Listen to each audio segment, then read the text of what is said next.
Hello, and welcome to the first season of DigiFox Studios' new original podcast series, The Blood-Drawn Chronicles.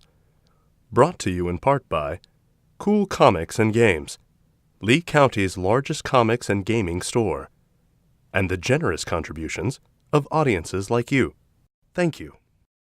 The Blood-Drawn Chronicles Season 1, The Manuscripts of a Vampire, stars Nelson Ventura as Myrick, son of Meyer, Alyssa Kalugden as Karina Gallo, Paul Roberts as Lord Dragon, and Sterling Torville as Lord Tyrus Godfrey. To view the full cast, crew credits, and more, please visit www.digifoxstudios.com/TBDC. On behalf of everyone here at DigiFox Studios, we want to thank you for listening, and now our story begins.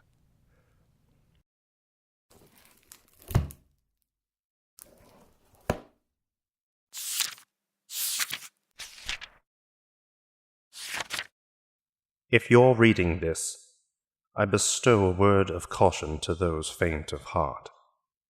This book contains a record of events that occurred and acts which I've committed during my time in the world of man. I am Myrick, son of Meyer, and these are the manuscripts of a Vampire.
May 24th, 1690.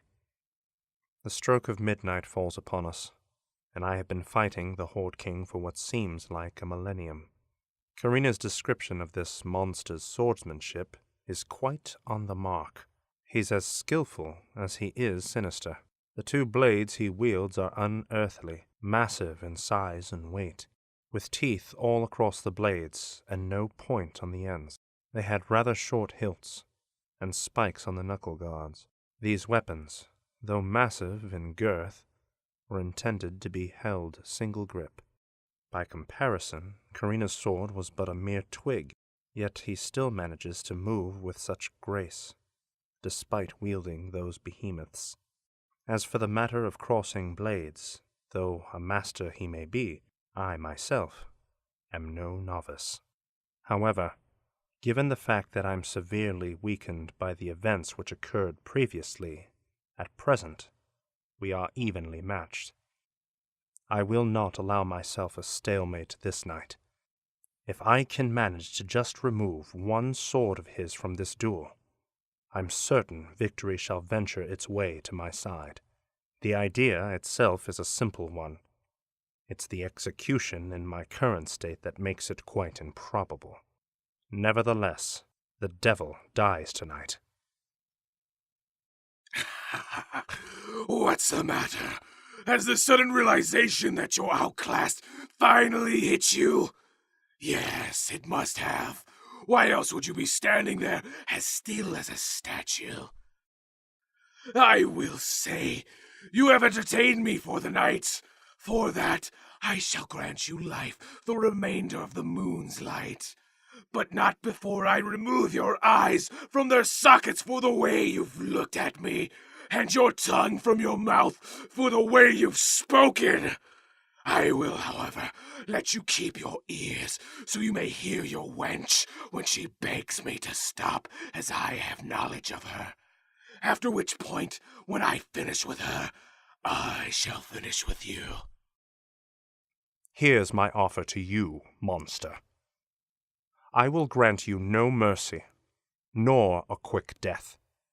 I shall, however, allow you the honor of knowing your executioner's name, so that when you reach the gates of Kalos, you may tell the gatekeeper that Myrick, son of Myra, sent you, and you shall be known for all eternity as the fool who thought he could kill a Valpyr.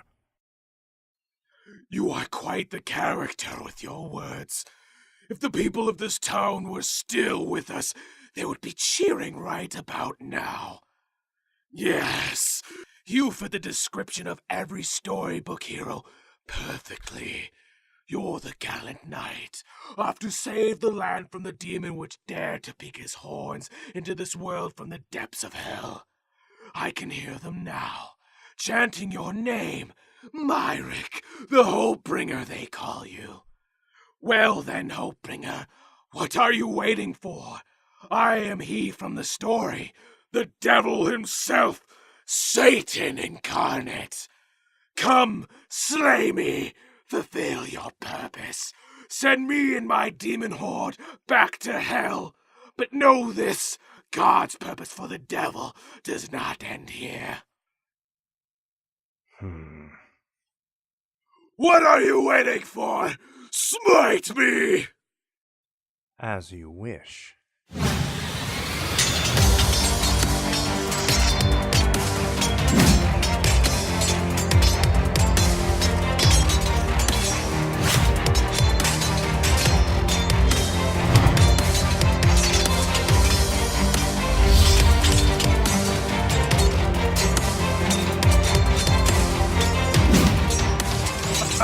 Is this the extent of your skill?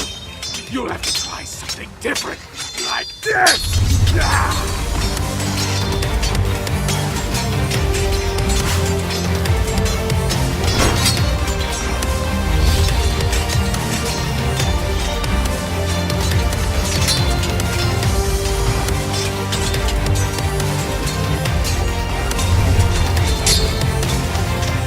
Keep it up, Hopebringer!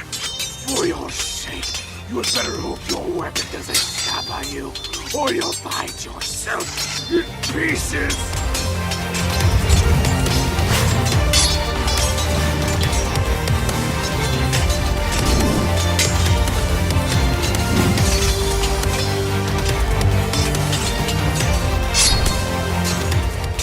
You won't defeat me with such a puny little sword! After it breaks, I will! Hang on! My hand! You filthy whore! Yeah! Are you alright, Mr. Myerson? Yes.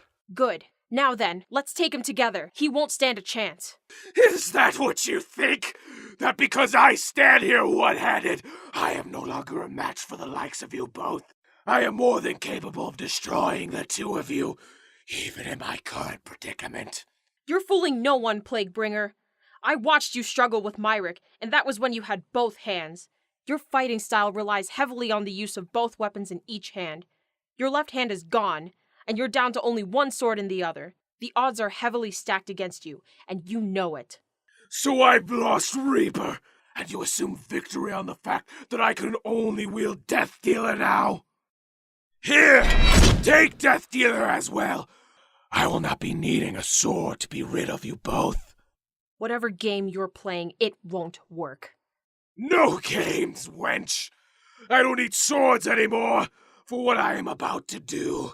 Now, witness in awe as I unleash the devil into this world.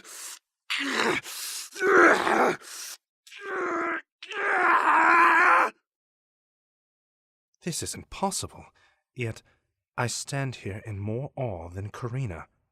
The Horde King possesses the ability of transformation. I stare heavily as he grows in size. I was unaware vampires had the capacity to achieve transformation. Why did Tyrus Godfrey not resort to this in his last efforts? Could this be due to the fact that Dragon appears more Valpyr than man? If so, what does this mean? How did this creature come to be? More and more questions race through my mind as I witness the Horde King growing.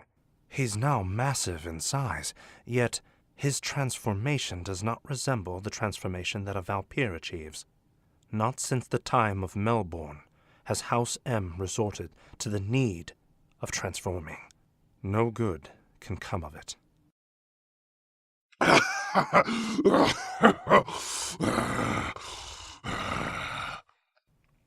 Karina, listen to me closely. You have got to get out of here. What? No, we can take him together. It's in your best interest that you leave. You'll only get in my way. You're not seriously planning on taking him alone. You had a hard enough time defeating him when he was normal. Now he stands well over twice your height. At first our fight was based on our skill of the sword. This, however, is now based purely on brute strength. You're not really suggesting that you're going to take that hulking behemoth head on. Leave. I don't want to end up burying you, too. Never. If it should come that I shall fall, it won't be before I witness this monster's head severed from the rest of him. I shall enjoy crushing you both. You fool only yourself, Plaguebringer. Look around you. You're standing on a cliff that leads to nothing but the sea. You're cornered, and the only way out is through me. You could fly away, but we both know I wouldn't let you get very far. How do you honestly hope to stand a chance against me now? You're losing a vast amount of blood, even as we speak. You underestimated Karina and her skills as an adequate fighter. For that, you and your horde lost in the process. Then, in a moment of desperation, you chose to transform as a meaningless act of intimidation. With the amount of blood you've already lost, I'd say you won't stand so mighty for much longer. Now then, let's send you back to where you belong. You first! He came at me with all fury. Though his transformation granted him the power to strike me down, what he amassed in strength due to his new form, he poorly lacked in speed. He swung his right arm aimlessly, with every attempt directed as a finishing blow. Much like my first confrontation with Karina, he was too slow. A fatal flaw I found in human physiology is the sleep factor. Dragon, despite his appearance, is not a Valpyr, and as such, he shall fall victim to this weakness as well. He tires, and eventually he will fall under the stress of fatigue. Fight me, damn it! I've already told you, I'm not here to fight you. I'm here to kill you. Though I cannot hear his heartbeats, I become quite familiar with the look of a desperate man, as in what was indeed a daring act of desperation. He manages to grab hold of Karina. He holds her by the neck, at the edge of the cliff. Her feet dangle in the air. One wrong move on my part, and he'll drop her. Curse the human body for being so fragile. Even if she hits the water, a drop at this altitude may kill her. Stay where you are. Don't come any closer, or she dies. Don't listen to him, Myrick. Finish it! Very well, then. The choice is yours.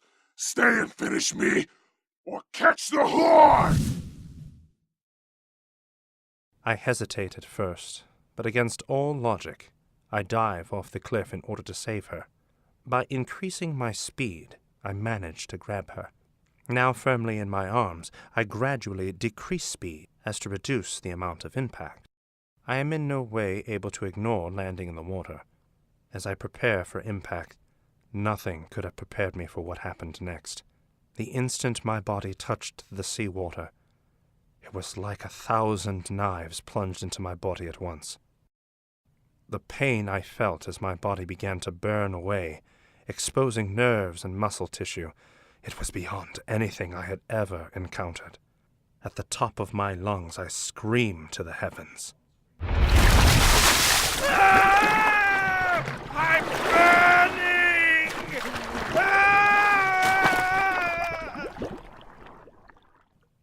Those were my last words, as my body continued to melt away. My eyesight fades to darkness as I descend to the bottom of the sea.